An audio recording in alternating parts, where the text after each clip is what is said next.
বিধবা নারীকে বিবাহ করেছি, এখন আমার গ্রামের মানুষ ঠাট্টা করে, আমার পিতামাতাকে অপমান করে, আমাকে বলে আমি নাকি অন্যের ঝুটা খাচ্ছি, এখন আমি কি করবো? আউযু বিল্লাহি মিনাশ শাইতানির রাজীম। ভাইরা, আল্লাহর আরশ কাঁপার মতো একটা কাজ এটা, আল্লাহর আরশ কাঁপার মতো কাজ, জঘন্য অপরাধ। বিধবা মেয়েদেরকে বিবাহ থেকে বঞ্চিত রাখে আমাদের এই সমাজ।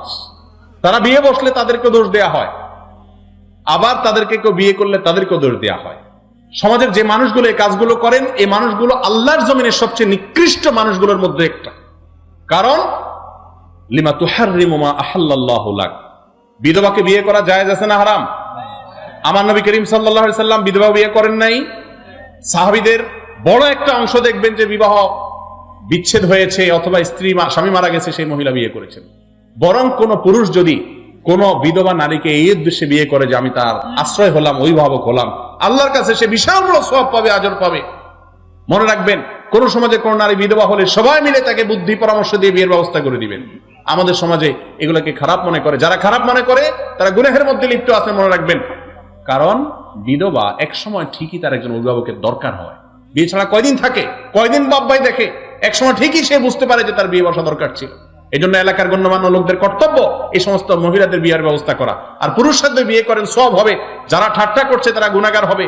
এই ঠাট্টা যদি আপনি সবর করেন, আল্লাহর কাছে অফুরন্ত সওয়াব পাবেন ইনশাআল্লাহ।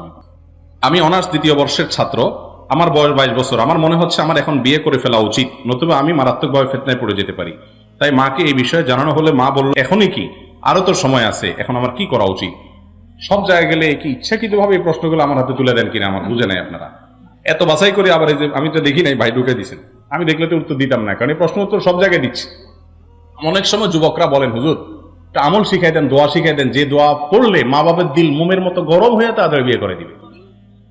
আমি বলি, বাবারে, বিয়ে করার আমল কি জানেন? বিয়ে করার আমল হলো ভালো করে একটা চাকরি নেন, কাজ করেন, একটা ব্যবসা ধরেন, পরিশ্রম করেন, মাথার ঘাম পায়ে ফেলেন এবং ভালো করে উপার্জন করেন। যখন 2 হাত ভর্তি হালাল উপার্জন করবেন, পরিশ্রম করে উপার্জন করবেন, তখন বাপ তো বাপ, মা তো মা, মেয়ের বাপেরা পাগল করে ফেলবে আপনার বাপ মাকে বিয়ে দেওয়ার জন্য, ঠিক না বেঠিক?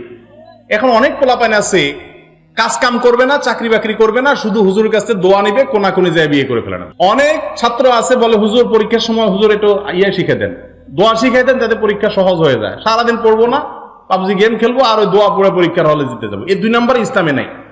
আপনি পরিশ্রম করবেন, সাধনা করবেন, এরপর আল্লাহর কাছে দোয়া করবেন। কথাকে বুঝাতে পারছি? যুবক ভাইরা, উপার্জন করেন মনোযোগ দিয়ে এবং হারাম থেকে, জেনা থেকে বাঁচার জন্য, চোখের হেফাজতের জন্য সমস্ত উদ্যোগগুলো নেন। সেই সাথে মুরব্বীদেরকেও বলবো, উপযুক্ত পাত্র বা পাত্রী পেলে ছেলে মেয়েকে বিয়েতে দেরি করবেন না। যদি দেন আর তারা গুনাহে লিপ্ত হয়, আপনারা গুনাহগার হবেন। পর্নোগ্রাফি থেকে বাঁচতে আল্লাহর কাছে অনেক কান্না করেছি, তাহাজ্জুদ পড়েছি, রাস্তায় নজর হেফাজত করেছি, তবুও পুরোপুরি এই আযাব থেকে বের হতে পারছি না। তাহলে আল্লাহর থেকে কি আমি হেদায়েত পাবো না? দেখুন, শয়তান পাপ করাইতে করাইতে অনেক সময় নিরাশ করে দেয়, বিশেষ করে যুবকদেরকে, যে না, আমার মতো পাপিষ্ঠকে মনে আল্লাহ তাআলা মাফ করবেন না। এটা হলো শয়তানের সবচেয়ে বড় চক্রান্ত। মনে রাখবেন, আপনি যত পাপই করেন না কেন, আল্লাহ রাব্বুল আলামিন এর ক্ষমার অযোগ্য হয়ে যাবেন, এত সহজ না, এরকম হয় না। বান্দার হক না হলে সবগুলো আল্লাহ তাআলা মাফ করবেন। বিধায় নিরাশ হওয়ার কোনো সুযোগ নাই, ইস্তেগফার চালিয়ে যেতে হবে, গুনাহের উপকরণ থেকে সরে আসতে হবে। পর্নোগ্রাফি থেকে বাঁচার জন্য মোবাইল থেকে খারাপ জিনিস ডিলিট করে ফেলবেন, ফেসবুকে খারাপ জিনিস দেখলে ফেসবুকের অ্যাপ ফেলে দিবেন, যে সমস্ত জায়গা থেকে খারাপ জিনিস দেখার সুযোগ তৈরি হয় সে সবগুলা বন্ধ করে ফেলবেন। লিমিটেড কিছুদিন, সীমিত কিছুদিন আপনি এরকম করেন, ইনশাআল্লাহ দেখবেন বাঁচা সহজ হবে। সিগারেট খেলে আমার ইবাদত বা আমলে কোন ধরনের সমস্যা হবে কিনা দয়া করে জানাবেন। সিগারেট খেলে নাকি দোয়া কবুল হয় না। সিগারেট খাওয়া যেহেতু জায়েজ নাই, গুনাহের কথা, অতএব এটা ইবাদতের স্বাদ নষ্ট করবে, এটা খেলে গুনাহ হবে, অবশ্যই এটা পরিহার করা উচিত। কিন্তু এটা করলে যে নামাজ হবে না, ইবাদত হবে না, এমন কোনো কথা নাই।